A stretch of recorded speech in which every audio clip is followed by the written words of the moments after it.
అట్లనే రాజధానిలో రవి వచ్చాడు. రాజధాని నుంచి రవిని ఈరోజు రమ్మన్నాం. రాజధానికి సంబంధించి మా చుట్టూతో మేము 7 మంది ఉంటే వాళ్ళు 7 మంది ఉంటారు. పొదుగులు తిరగటమే. మన ఇటీవల వాళ్ళు ఆ జీతాల కోసం ఆందోళన చేస్తారు. దశల వారీకి ఆందోళన చేస్తారు. ఆందోళన చేస్తుంటే సిఆర్టీ ఆఫీస్ దగ్గరికి వెళ్తే సిఆర్టీ ఆఫీస్ కానీ మానేయకుండా, కార్మికులు కూడా మానేయకుండా వాళ్ళని రోడ్డు మీద వేసి లాగి ఈడ్చి మొన్న ఇటీవల కూడా నేతాజీని, రవిని, అక్కడ భాగ్యరాజుని అందరినీ ఇదే రకమైనటువంటి పని చేశారు. అంటే అడగాల్సినటువంటి బాధ్యత లేదా? భారత రాజ్యాంగంలో ఉంది కదా, ప్రశ్నించే హక్కు ఉంది, అభిప్రాయాలు తెలియజేసే హక్కు ఉంది, ఉద్యమాలు చేసుకునే హక్కు ఉంది చెప్తున్నాం కదా. మరి పోలీసులకు ఏమొచ్చింది? ప్రతిదానికి ఇదే రకమైనటువంటి కమ్యూనిస్టులే కాదు, ఈరోజు అన్ని ప్రజా సంఘాలని తాడికొండ నరసింహారావు గారు వీళ్ళందరినీ ఆ బిఎస్పీ దాకా ఎన్ఆర్సీసీఏ, ఆ ఎన్ఆర్సీసీఏలో కొంతమంది ముస్లిం నాయకుల్ని, ముస్లిమ్స్గా ఉన్నటువంటి వాళ్ళని ఆ ఎన్ఆర్సీసీఏ అప్పుడు ఆయన తిరిగి ఆ ప్రాంతంలో తిరిగాడు. ఆయన పేరు ఎక్కువైంది. ఇక ఆయన ఇట్లాంటి సందర్భం వచ్చినప్పుడల్లా నుంచి అసలు ఎటు పోవడానికి వీల్లేదు. ఆయన చేతిలో 10 మంది 15 మంది వర్కర్స్ ఉంటారు. వాళ్ళకి పని చెప్పడానికి వీల్లేదు, పని చేయించడానికి వీల్లేదు, ఈయన బయటకు పోవడానికి వీల్లేదు. వదిలిపెట్టారు. అతను మాత్రం సాయంత్రం దాకా ఉంచారు. మేము ఎస్పీ గారు కూడా ఫోన్ చేసాం, నేను చెప్తాను అన్నాడు. ఏం లేదు. అందుకని ప్రతి చిన్న ఉద్యమం వాళ్ళు ఏర్పాటు చేస్తున్నారు. ఇది ఒక ఎర్రజెండాలకు సంబంధించి, కమ్యూనిస్టులకు సంబంధించి కాదు. యూటీఎఫ్ టీచర్స్ ఫ్యాఫ్టో ఏర్పడింది. వెబ్ కౌన్సిలింగ్ పెట్టారు. వెబ్ కౌన్సిలింగ్లో ఎక్కడెక్కడ ఖాళీలు ఉన్నాయో ఎవరికి తెలియదు. పారదర్శకంగా ఉండాలి కదా. కాబట్టి వెబ్ కౌన్సిలింగ్ కాదు, మాన్యువల్. Okay sir. గత 4-5 నెలల నుంచి జిల్లాలో ప్రజా ఉద్యమాల మీద పోలీసుల యొక్క రిప్రెషన్ బాగా పెరిగిపోతూ ఉన్నటువంటి నేపథ్యాన్ని మనం చూస్తున్నాం. భారత రాజ్యాంగంలో నిరసన తెలియజేసే హక్కు, అదేవిధంగా పోరాడేటువంటి హక్కు, ఇవన్నీ భారత రాజ్యాంగంలో పొందుపరచబడి ఉన్నాయి. కానీ ఈరోజు ప్రజానీకానికి చాలా సమస్యలు వస్తున్నాయి.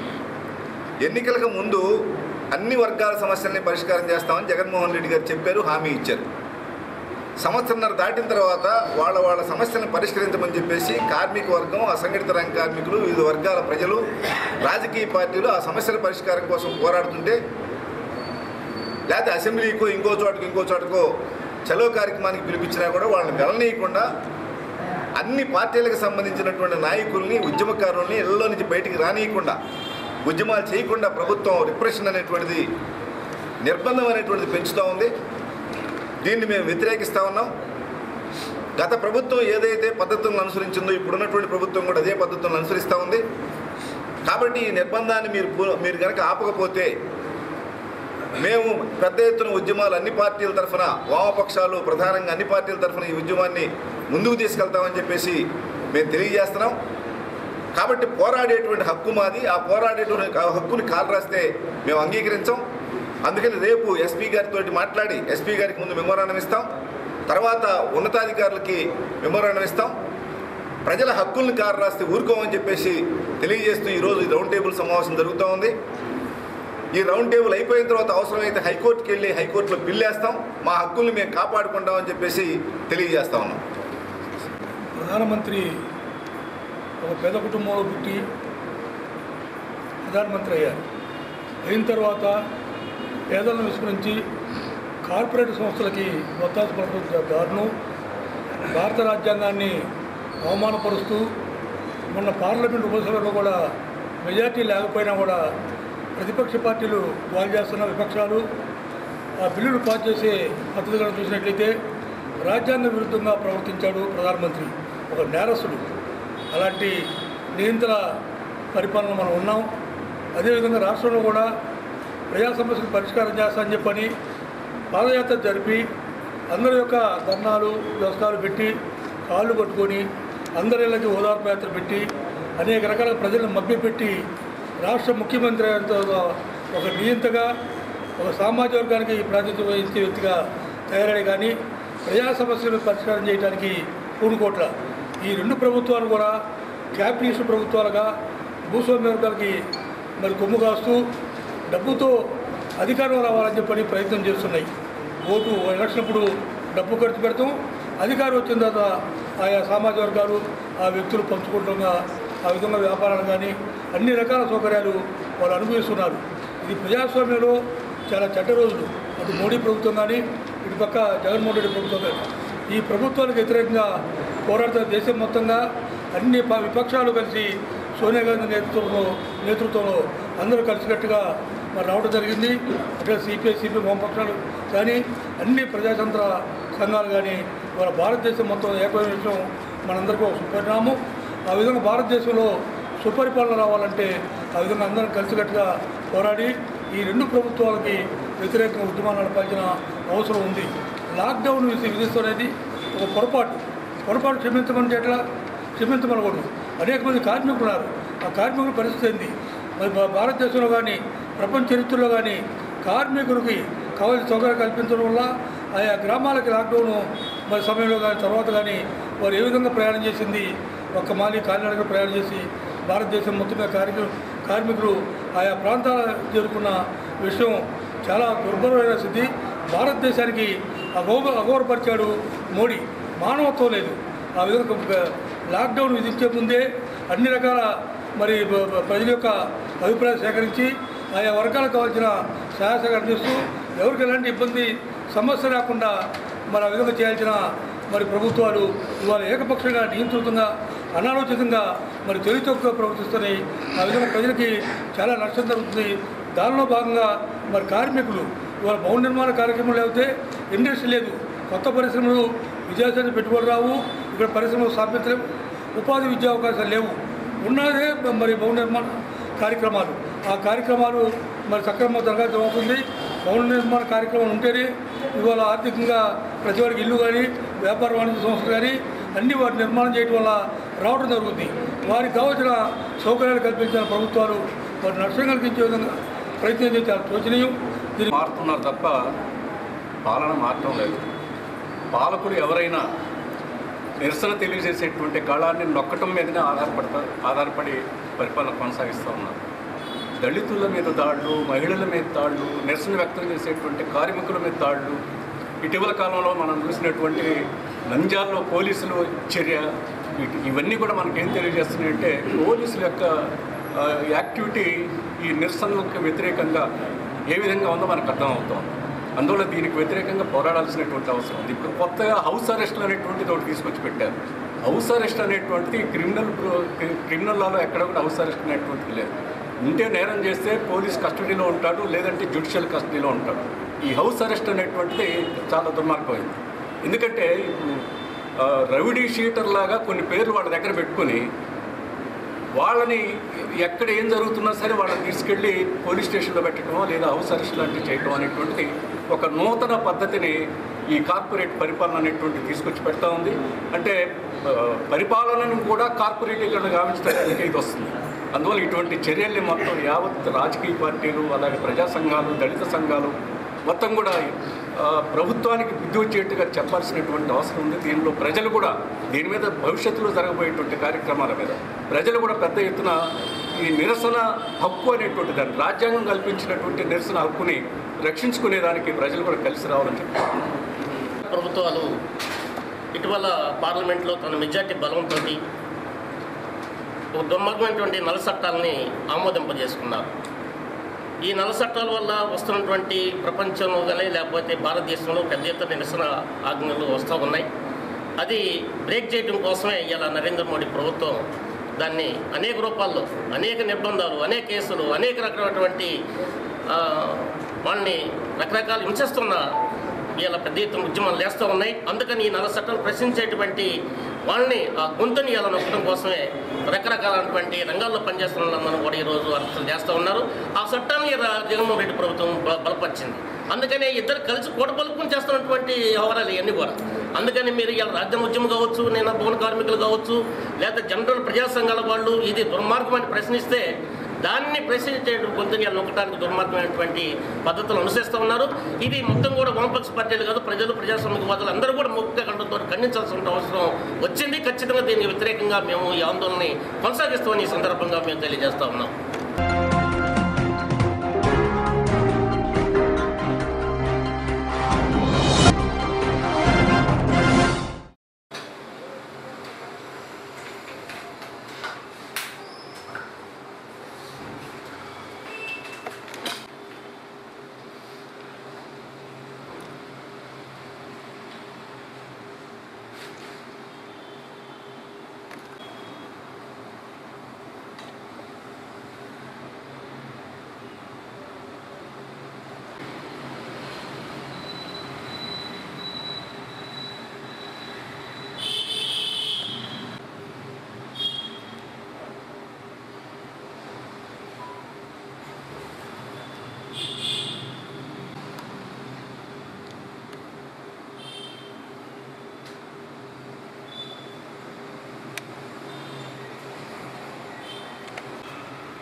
ప్రభుత్వం అర్హులైన పేదలందరికీ ఇళ్ల స్థలాలు పట్టాలు ఇస్తామని చెప్పి 20వ తారీఖున ప్రకటన చేసింది. 3వసారి ప్రకటన జరిగింది. ఈసారి ఖచ్చితంగా అమల్లో చేయాలని చెప్పి కోరుతా ఉన్నాం. అలానే పట్టణాల్లో 1 సెంటు, గ్రామాల్లో సెంటున్నర ఇస్తామని చెప్పి ప్రభుత్వం ప్రకటన చేసింది. కానీ పట్టణాల్లో వాళ్ళందరికీ పట్టణానికి దగ్గరగా ఉన్న గ్రామాల్లోనే ఇళ్ల స్థలాలు ఇస్తూ ఉన్నారు. కాబట్టి గ్రామాల్లోనే ఇస్తున్నందు కాబట్టి పట్టణాల్లో ఇచ్చే వాళ్ళకు కూడా సెంటున్నర చొప్పున ఇళ్ల స్థలం ఇవ్వాలని చెప్పి ప్రభుత్వాన్ని కోరుతా ఉన్నాం. అదేవిధంగా గుంటూరు నగరంలో ప్రభుత్వ స్థలాలు ఇల్లేసుకొని సుమారు 15,000 నుండి 20,000 వరకు ప్రభుత్వ స్థలాలు ఇల్లేసుకొని నివాసం ఉంటున్నారు. వీరెవరికి పట్టాలు లేని సమస్యతో ఇబ్బంది పడుతూ ఉన్నారు. పట్టాలు లేవు కాబట్టి వీళ్ళు ఎవరి మీద పన్నులు వేయడం లేదు. పన్నులు లేవు కాబట్టి మా మంచినీటి కుళాయిలు కానీ ప్రభుత్వ మున్సిపల్ సౌకర్యాలు కానీ ఏమీ అందటం లేదు. తక్షణమే వీరికి కూడా ప్రభుత్వం వీరితో 20వ తారీఖున ప్రభుత్వ స్థలాలు ఇల్లేసుకొని నివాసం ఉన్న వారందరికీ కూడా పట్టాలు ఇవ్వాలని చెప్పి మేము డిమాండ్ చేస్తూ ఉన్నాం. అలానే ప్రభుత్వ టిట్కో గృహాల్లో దాదాపు 2-2.5 లక్షల స్థలాలు టిట్కో గృహాలను కూడా ప్రభుత్వం ఇవ్వాలని చెప్పి ఆలోచిస్తుంది. అయితే వీళ్ళల్లో 300 చదరపు గజాల్లో ఉన్నటువంటి వాటికి మాత్రమే ఉచితంగా ఇస్తాము. మిగతా 375, 430 చదరపు గజాల్లో ఉన్న ఇళ్ళుని ఇవ్వబోవట్లేదు అని చెప్పి అంటుంది. మేము ప్రభుత్వాన్ని డిమాండ్ చేస్తూ ఉంది. 300 చదరపు గజాల టిట్కో గృహం అయితే పేదవాళ్ళకు ఉచితంగా ఇస్తూ ఉన్నారు. 375, 425 గజాలుగా ఉన్నటువంటి టిట్కో గృహాలను కూడా ప్రభుత్వం ఉచితంగా ఇవ్వాలని చెప్పి కోరుతా ఉన్నాము. అలానే ప్రభుత్వం కొత్తగా పన్నుల భారం పెద్ద ఎత్తున పెంచబోతా ఉంది. ఇప్పుడు దాకా అద్దె ఆధారంగా ఇంటి పన్ను వేసేవారు, ఇప్పుడు రిజిస్ట్రేషన్ విలువ ఆధారంగా పన్ను వేయబోతూ ఉన్నారు. దీనివల్ల 100 రెట్లు పన్ను భారం ప్రజలపై పడిపోతూ ఉంది. దాంతోపాటు కొత్తగా డ్రైనేజీ ట్యాక్స్, మంచినీళ్ళ ట్యాక్స్, అదేవిధంగా పారిశుద్ధ్యం ట్యాక్స్ అని చెప్పి చెత్త ట్యాక్స్ అని చెప్పి రకరకాల పేరుతో అదనంగా వసూలు చేయబోతూ ఉన్నారు.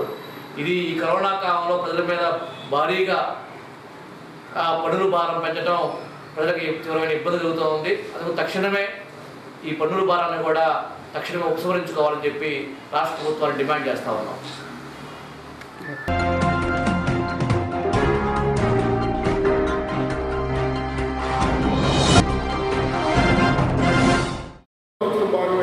జరిగేది రైతు దగ్గర మన జిల్లా మొత్తం మంగళగిరి పాయింట్ చేరుకొని విజువల్ తీసుకుంటాను.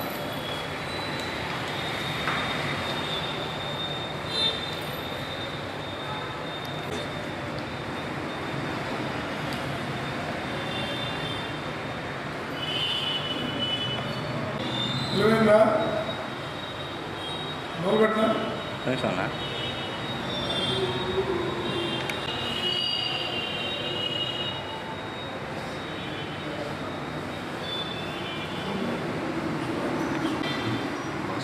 ఓకేనా?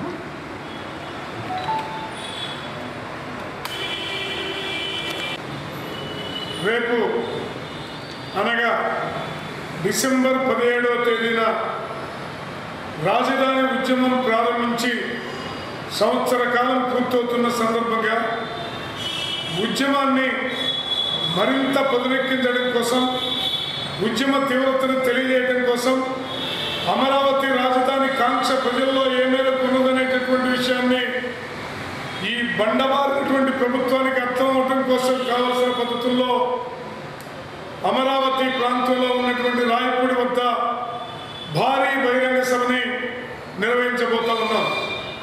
ఈ బహిరంగ సభలో ఒక్క వైసీపీ మినహా అన్ని రాజకీయ పార్టీల నాయకులు, అమరావతి జేఏసీ నాయకులు, ప్రజా సంఘాలు, దళిత సంఘాలు అందరూ కూడా అమరావతి రాజధానిలోనే ఉండాలని కోరుకునేటటువంటి ప్రతి ఆర్గనైజేషన్ నుంచి వేలాది మంది అమరావతి రాజధానికి రేపు ఉదయం తరలి రాబోతూ ఉన్నారు. అందులో భాగంగానే సిపిఐ రాష్ట్ర వ్యాప్తంగా